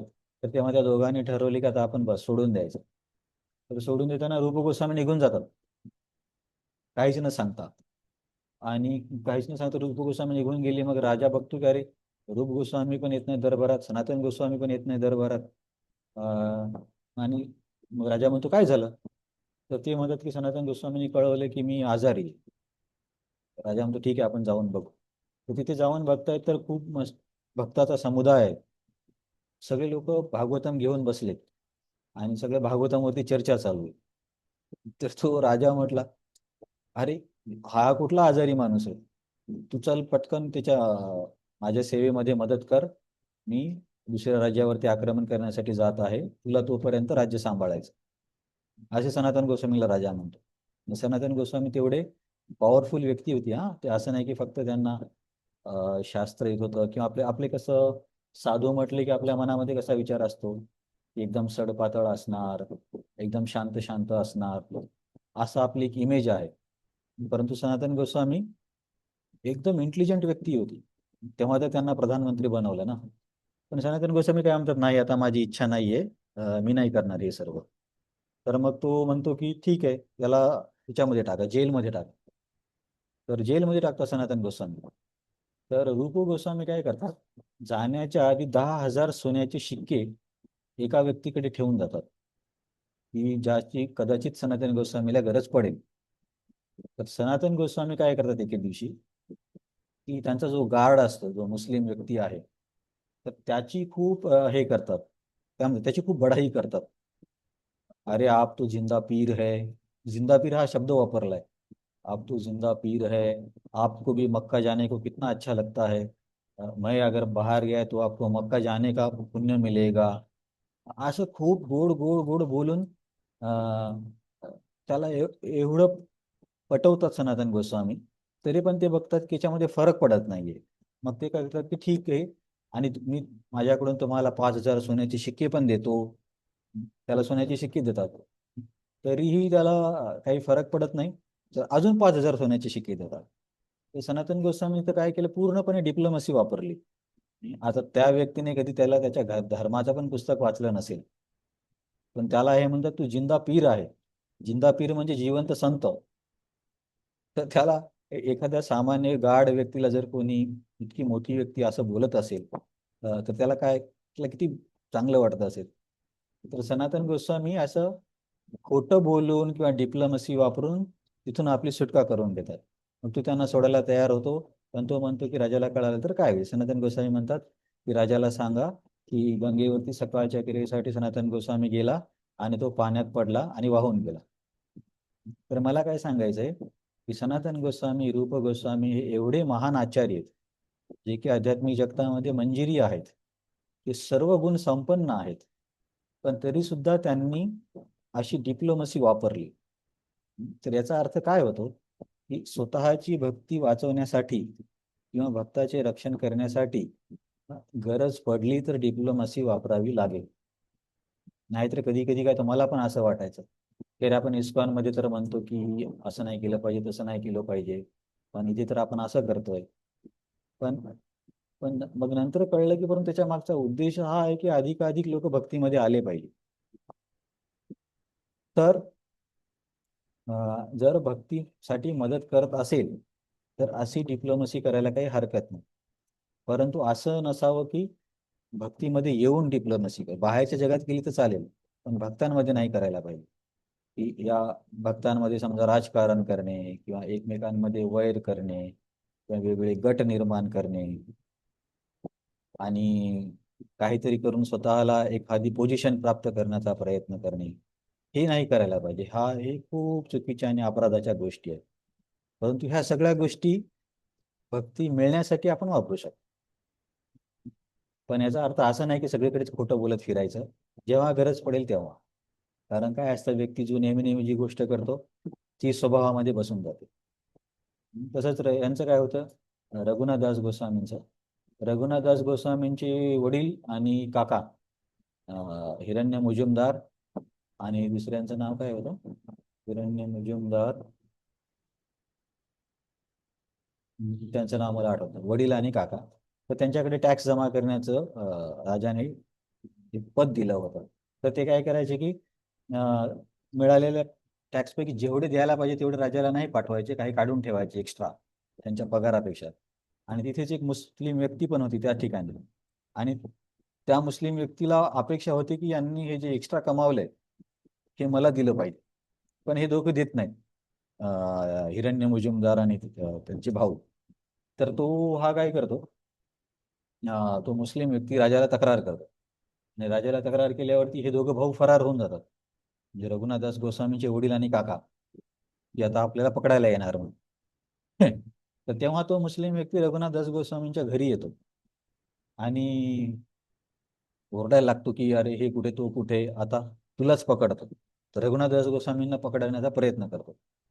तर चैतन्य चरितामृतमध्ये वर्णन आहे, रघुनाथदास गोस्वामी इतके चांगले शब्द वापरतात की तुम्ही पण याच गावात राहता, आम्ही पण याच गावात राहतो, तुम्ही तर मला माझ्या काकासारखेच आहात, तुम्ही किती चांगल्या स्वभावाचे आहात, असे एवढे गोड गोड गोड शब्द बोलतात की तिथं वर्णन आहे की त्या व्यक्तीच्या दाढीवरून त्याचे अश्रू वाहत होते. म्हणजे रघुनाथ गोस्वामींनी त्याला किती वर चढवलं असेल. तर मला काय सांगायचंय, डिप्लोमसी भक्तीसाठी किंवा भक्ताच्या रक्षणासाठी वापरता येऊ शकते, परंतु ती नेहमी वापरायचा असा स्वभाव नसला पाहिजे, आणि भक्तीमध्ये येऊन असं नाही केलं पाहिजे, ते मग चुकीचं आहे. तर वसुदेव हे जे करत आहेत हे चुकीचं नाहीये, कारण सध्या महत्वाची गोष्ट आहे की देवकीचं जीव वाचवणे. आणि मग कोणी म्हणेल की का बरं डिप्लोमसी केली वसुदेवांनी, ते पण राजा होते, त्यांनी लगेच तलवार काढायची होती. वसुदेव जर कंस देवकीला मारली यांनी पण त्याच्यावरती प्रहार करायला पाहिजे होता. तर असं करायला काय हरकत होती सांगा बरं.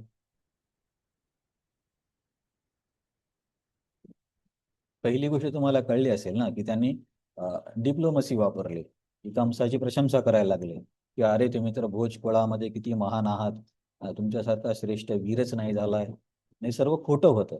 मग आपण बघितलं की खोटं का बोलले, कारण देवकीचे प्राण वाचवणं आता हे सध्या महत्वाचं होतं, म्हणून वसुदेवांनी तो मार्ग अवलंबला. तर मी असं म्हणतोय की तो मार्ग घेण्याच्या ऐवजी वसुदेव पण क्षत्रिय आहेत, त्यांना पण युद्ध कौशल्य आहे, त्यांनी आपली तलवार काढून का कंसावरती आक्रमण केलं नाही. कारण की ते वैष्णव होते ना, त्याच्यामुळे त्यांनी शास्त्राचा अभ्यास अं, करून वैष्णव ना. बरं ठीक आहे, दुसरं कारण सांगा, हे नाही. आता वैष्णव जरी असले ना, म्हणजे का कारण नाही नवीनच लग्न झालं होतं. नाही, हा नवीनच लग्न झालं आणि नातेवाईकात म्हणजे लगेच तंटा वगैरे करणं हे योग्य नसल्यामुळे कदाचित त्यांनी केलं असेल ते. हे पण असू शकतं. आणि त्यांना असं वाटलं की मी देवकी समोर तिच्या भावाला जर मारलं तर तिच्या मनात माझ्याबद्दल क्रोध निर्माण होईल किंवा म्हणजे काय म्हणतात, द्वेष हा निर्माण होईल. हे पण असू शकतात.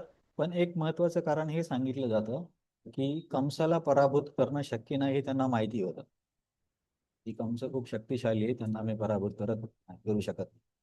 आता तुम्ही बघा, समजा नवरदेव लग्नासाठी जातो एखाद्या गावी, तर ते सोबत किती लोक घेऊन जातात? जास्ती आता सध्याच्या काळामध्ये पण जास्तीत जास्त 1000 लोक जातील त्यांच्यासोबत, याच्यापेक्षा जास्त तर नाही जाणार. पण कोणी असं आहे का आपल्याकडे की नवरदेव लग्नाला चाललाय आणि त्याच्या परिवारातला प्रत्येक व्यक्ती एक एक बंदूक, पिस्तूल, हँड ग्रेनेड घेऊन चाललाय? असं तर कोणी करत नाही लग्नाला जाताना, उलट दुसरी काही गोष्टी घेतील. कारण लग्नामध्ये भांडण म्हणजे अशा प्रकारचं घडण्याची तर काय म्हणता येईल, मनामध्ये विचार पण नसतो. तर तसे समजा आपले वसुदेव लग्नासाठी आले, तर लग्नासाठी आले तर ते खूप मोठं सैन्य घेऊन थोडी येणार. लग्न आहे ना, त्यांनी पण काही 5-10 हजार सैन्य आणले असतील, नाही असं नाही. हा, पण जिथे जेवढं कंसाचं सैन्य आहे आणि जेवढी कंसाची शक्ती आहे, त्याच्यापुढे त्यांचं सैन्य तर कमी पडलं असतं. आणि मग हा मार्ग चुकीचा होता. म्हणजे हा मार्ग म्हणजे हा पर्याय चुकीचा होता. या पर्यायामध्ये देवकींचा पण वध झाला असता, वसुदेवांचा पण वध झाला असता आणि इतर नातेवाईकांमध्ये पण लढाई झाली असती आणि बऱ्याच लोकांचा मृत्यू झाला असता. परंतु इथे परत वसुदेवांची बुद्धिमत्ता कळते. किती क्षणामध्ये ते ठरवतात, इथे आपल्याला बोलायचे, तलवार नाही काढायची. आता तो आपल्या आयुष्यामध्ये बघा, कधी कधी असं होतं ना, आपला का अपमान करतो किंवा काहीतरी बोलून जातं, तर आपला कंट्रोलच होत नाही. आपण पण त्याला 2-3 शिव्या देऊन जातो. परंतु वसुदेवांचा कंट्रोल किती आहे बघा. क्षत्रिय व्यक्तीला वाईट गोष्टी ऐकायला बिलकुल आवडत नाही, आणि काही असं झालं ते पटकन तलवार काढतात. हे त्यांच्या रक्तामध्ये आहे.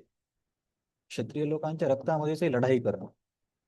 तर वसुदेव एक क्षत्रिय आहेत, परंतु त्यांनी लगेच तलवार नाही काढली. त्यांनी बघितले की या स्थितीमध्ये कोणती गोष्ट चांगलं काम करेल, तलवार काम करेल का शब्द काम करेल, आणि हे एकदम क्षणामध्ये ठरवायचं होतं. असं नाही की उद्या विचार करून या, मग सांगा काय करायचं. तिथून परत वसुदेवांची महानता किंवा बुद्धिमत्ता कळते. तर त्याच्यातून मी स्वतःसाठी किंवा आपल्यासाठी हे बघत होतो की अशा कठीण प्रसंगी ना, जेव्हा आपला खूप मोठा अपमान केला जातो किंवा काहीतरी असं वाटतं आपल्याला की खूप अन्याय झालाय, तर त्यावेळी ना, त्याच क्षणी काही बोलण्यापेक्षा व्यक्तीने शांत राहावं. तर मी जेव्हा जो सेमिनार केला ना, तिथे पण त्यांनी तेच सांगितलं की रिस्पॉन्ड करायचा, रिॲक्शन नाही द्यायची. तर त्याच्यामध्ये त्यांनी एक उदाहरण काय सांगितलं, ते शिक्षक होते. त्यांच्या वाईफचा बर्थडे होता. तर पत्नी दररोज सकाळी उठून घराची साफसफाई वगैरे करायची. तर या दिवशी यांनी काय केलं की आता हिचा बर्थडे आहे म्हणून स्वतः सर्व घराची साफसफाई केली, केक आणून ठेवला आणि घरती छतावरती जाऊन केक घेऊन गेले आणि तिला बोलले की चल छतावरती तुला एक सरप्राईज आहे. तर तिथे गेल्यावरती ती बघते की केक आहे. तिला माहिती आहे तिचा बर्थडे आहे. तर तिने काय बोलायला पाहिजे आपल्या पतीला? थँक्यू. थँक्यू तर म्हणायला पाहिजे ना ऍटलिस्ट, की बाबा एक व्यक्ती एवढं करतोय, फक्त केक नाही आणला, पूर्ण घराची सफाई केली आहे आणि त्यांनी सांगितलं की स्वयंपाक पण केला होता, सगळं सर्व करून ठेवलं होतं त्यांनी. तर अपेक्षा काय असते की अरे मी याच्यासाठी एवढं केलं, तर हिने काय म्हणायला पाहिजे की थँक्यू, तुम्ही माझ्यासाठी किती केलं किंवा तुम्ही किती माझी काळजी घेता, असे शब्द बोलायला पाहिजे. तर त्यांची वाईफ काय बोलली, अरे टेरेस का साफ नाही केला, इथे किती कचरा आहे. तर अशा वेळेस त्या व्यक्तीला काय वाटलं असेल, समजा तुम्ही आज या ठिकाणी आहात, तुम्ही दुसऱ्याच्या बर्थडेसाठी असं सर्व केलं आणि सर्व करून ती व्यक्ती असं म्हणते, अरे तू तर हे केलंच नाही, तर तुम्हाला काय काय वाटेल, रिॲक्शन काय असेल तुमची? केलं तेवढं उगाच केलं. हा, उगाच राग येईल की नाही येईल? हा. हा, अरे सामान्य आहे ना, तुम्ही काही बोलत का नाही मला ऐकलं, ठीक आहे पुढच्या वेळेस पासून मी सगळे व्हिडिओवरती राहा. तर आपण एवढी मेहनत केली, लवकर उठून त्या व्यक्तीने सर्व काही केलं, स्वयंपाक केला, घर स्वच्छ केलं, आणि एवढं करून ती समोरची व्यक्ती म्हणतीये, तिला हे सगळं दिसत नाही की घरामध्ये काय काय केलं यांनी, चहा तयार करून ठेवला, सर्व केलं, केक पण आणला, आणि ती लक्ष देते टेरेसकडे. तर व्यक्तीला काय वाटतं, तरी काय मूर्ख माणूस आहे, एवढं करून पण असं जर ऐकायचं असेल तर मग मी कशाला करू. तर त्यांनी सांगितलं की, म्हणजे असं या सेमिनार मधून त्यांनी हे शिकलं होतं की अशा क्षणी रिॲक्शन द्यायची नाही, रिस्पॉन्ड करायचं. त्याच क्षणी लगेच गोळी नाही मारायची. पण बऱ्याचदा आपलं असं कंट्रोल होत नाही. म्हणजे माझं पण असंच होतं की हे सगळं सांगून ऐकून पण त्या क्षणाला थांबायचं समजत नाही. पटकन काहीतरी निघून जात आणि ते आपलं रिलेशन डॅमेज करून टाकतं. तर त्यांनी ते बोलले की मी त्यावेळेस काहीच बोललो नाही आणि नंतर त्याच पद्धतीने तिच्यासोबत चांगल्या पद्धतीनेच वागायला लागलो. मग काही दिवसानंतर तीच बोलली की अरे तुम्ही माझ्या बर्थडेच्या दिवशी किती हे केलं होतं आणि मी तुम्हाला ॲप्रिशिएट नाही केलं. I am sorry. नंतर ते बोलले की असा फरक पडतो. पटकन बोलून जाण्यामध्ये म्हणजे त्याला त्यांनी 2 शब्द वापरले, रिॲक्शन आणि रिस्पॉन्ड. रिॲक्शन म्हणजे काय, तिकडून दगड आला की इकडून दगड फेकायचा. आणि रिस्पॉन्ड म्हणजे काय, तिकडून दगड आला तर स्वतःला वाचवायचं पण दगड नाही फेकायचा. त्याच्यामुळे पुढे काही डायलॉग होण्यामध्ये शक्यता आहे, नाहीतर सगळं तुटून जाईल. तर तर इथे वसुदेव बघा किती क्विकली रिस्पॉन्ड करतात, रिॲक्शन देत नाहीत. इथं रिॲक्शन काय असते सांगा बरं. रिॲक्शन काय आणि रिस्पॉन्ड काय वसुदेवांच्या उदाहरणामध्ये?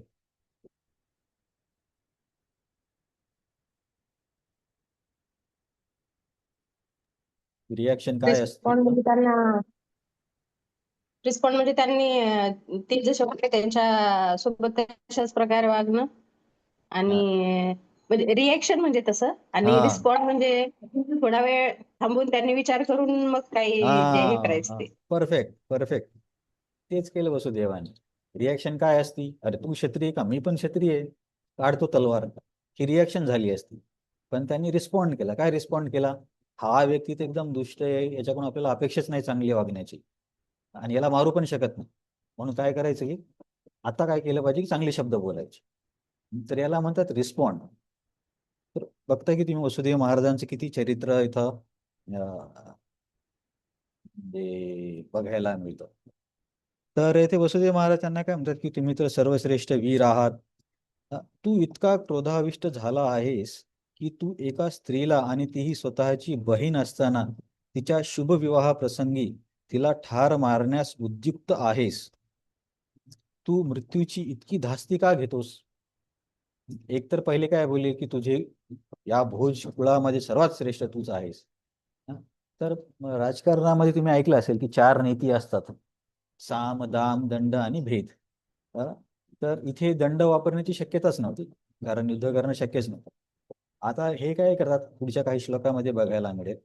वसुदेव महाराज साम दाम आणि भेदचा उपयोग करतात. तर साम म्हणजे काय, चांगले शब्द बोलणे.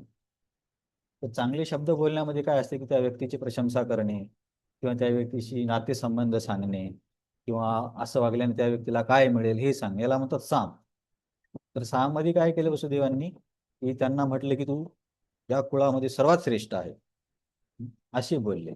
नंतर त्यांनी साम मध्येच काय सांगितलं की अरे तुझी कीर्ती एवढी जास्त आहे आणि तू एका स्त्रीला मारतोय, ती पण तुझी बहीण, तुझी किती बेइज्जती होईल.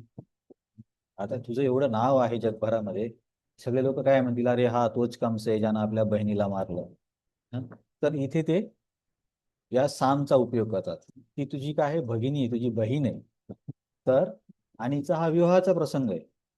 तर अशा प्रसंगी तू तिला मारू नको, कारण तू खूप श्रेष्ठ आहे, तू खूप प्रसिद्ध आहेस आणि स्त्रियांना कोणी मारतं का. तर हे समजावून सांगण्याचा प्रयत्न करतात. तर असं समजावण्याचे आणखीन काही श्लोक आहेत, आपण पुढच्या वेळेस बघूया. मला वाटतं पुढच्या वेळेस मोस्टली अध्याय कम्प्लीट होईल. आता आवाज ठीक आला की सुरुवातीसारखी परत गडबड झाली? परत कमी येतोय प्रभूजी. काय करावं मलाच कळत नाही. कारण मी ते सेमिनार अटेंड करतो ना, तिथे पण ते मला बोलत होते की तुमचा आवाज कमी आहे. ठीक आहे, जाऊ द्या, बघू आता प्रभूजी, पुढचे. एक प्रश्न होता. हा, बोला ना माताजी. देवकीला जेव्हा देवकीला म्हणजे देवक आणि उग्रसेन हे 2 जण भाऊ होते ना. हा, हो. तर मग उग्रसेनला का बरं म्हणजे राज्य मिळवण्यासाठी कंसाने उग्रसेन मोठे असल्यामुळे राजा होते का, हा त्याच्यामुळे त्यांना जेलमध्ये टाकलं होतं का? हा ते असं असतं ना की जो घरामध्ये मोठा मुलगा आहे त्याला राजा बनवलं जातं. मग देवक महाराजांना पण टाकलं होतं का? देवक तर देवक महाराजांनी त्यांनी सगळ्या यादवांनाच हे केलं होतं. अ, जेव्हा कळलं ना की वसुदेव आणि देवकीचा मुलगा हे करणार आहे, नारद मुनी येऊन सांगतात की पहिला आठवा पहिला होतो, तेव्हा तो वसुदेव देवकीला जेलमध्ये टाकतो आणि जे इतर नातेसंबंधित त्यांना पण म्हणजे घरात नजरकैद वगैरे करतो आणि काही लोक पळून जातात, तिथून निघून जातात दुसरीकडे त्यांच्या वंशातले लोक, कारण कंस असा करत होता. फक्त एकच व्यक्ती होता की जो निघून नाही गेला, तो म्हणजे भगवंतांना आणायला कोण जातं, विदुर ना. हो तर विदुर असे एकच व्यक्ती होते की ज्यांनी अशा पापी व्यक्तीसोबत सेवा केली. तर तिथे असं सांगितलं जाते कारण की विदुरांना माहिती होती की समोर मला अशी सेवा करायची. तर त्यांनी सर्वांना जेलमध्ये टाकलं, काही जणांना मारलं, काही जणी पळून गेले. फक्त विदुर असे होते की सर्व काही माहीत असून पण थांबले तिथे, अं, त्यांना पुढे काही पुढच्या सेवेसाठी. विदूर नव्हता प्रभूजी, अक्रूर होता. हा, अक्रूर अक्रूर सॉरी अक्रूर. विदुर त्यांच्याकडे काय आणि पांडव तुम्ही ना मागच्या वर्षी ना जगन्नाथजींची रथयात्रेच्या वेळेस जेव्हा सत्संग मध्ये बोललेले की अक्रूरचा परिचय मी अजून सांगणार आहे, माहिती सांगणार आहे, पण मग ते नंतरून राहून गेलं. हो एका का? लेक्चर मध्ये सांगितलेलं तुम्ही. अक्रूर बद्दल तुम्ही मी म्हणजे असं अजून आता ते सांगितले हेच मला आठवत नाही. ठीक आहे, पण इथे सध्या हे अक्रूर जे आहेत, तर माताजींचा प्रश्न असा होता की उग्रसेन आणि देवक दोघं भाऊ आहेत, तर मग कंस उग्रसेन महाराजांना का मारतो, उग्रसेनला का मारतो? कारण उग्रसेन हे त्यावेळेसचे राजा होते आणि त्याचे वडील पण होते. तर राज्य घेण्यासाठी मग जेव्हा हे कळतं की असं असं होणार आहे देवकी आणि वसुदेवाचं, तर त्याचं एकदम डोकं फिरतं. तो सगळ्यांना जेलमध्ये टाकणं, मारकाट करणं असं करायला लागतं, उग्रसेन महाराज सगळ्यांनाच. आणि काही लोक पळून जातात, फक्त आपले हे जे आहेत अक्रूर ते जातात, तेच राहतात. अजून कोणाचा काही प्रश्न आहे? आपल्याला 8 वाजता संपवायचं, 8:30 खूप जास्त होते, त्याच्यामध्ये 5-10 मिनिटं त्या आवाजातच वाया जातात. मी बघा एकदम कथा करण्यासारखा प्रयत्न करतो, तरी पण मी थोडं टेक्निकल टाईपच बोलतो. पण हळूहळू चेंजेस होतील. आज तुम्हाला ठीक होतं का? जास्त टेक्निकल जास्त वाटलं? ठीक होतं ठीक होतं प्रभूजी. ठीक आहे ना, मग चालेल. मी साऊंड बद्दल बघतो काही करता येतं का. आपण इथे थांबूया, वेळ झालाय. हरे कृष्णा कृष्ण कृष्ण हरे हरे हरे, कृष्ण कृष्ण हरे राम कृष्ण हरे हरे, हरे राम राम राम. हरे राम राम राम राम हरे कृष्ण प्रभूजी. आता आपण दंडवत पुढच्या प्रणाम. प्रणाम प्रभूजी. आपण पुढच्या वेळेस बघूया की वसुदेव शस्त्र न वापरता, जिच्यासोबत काही तासापूर्वीच लग्न झालंय, अशा देवकीची कशी रक्षा करतो. हरे कृष्ण. हरे कृष्ण.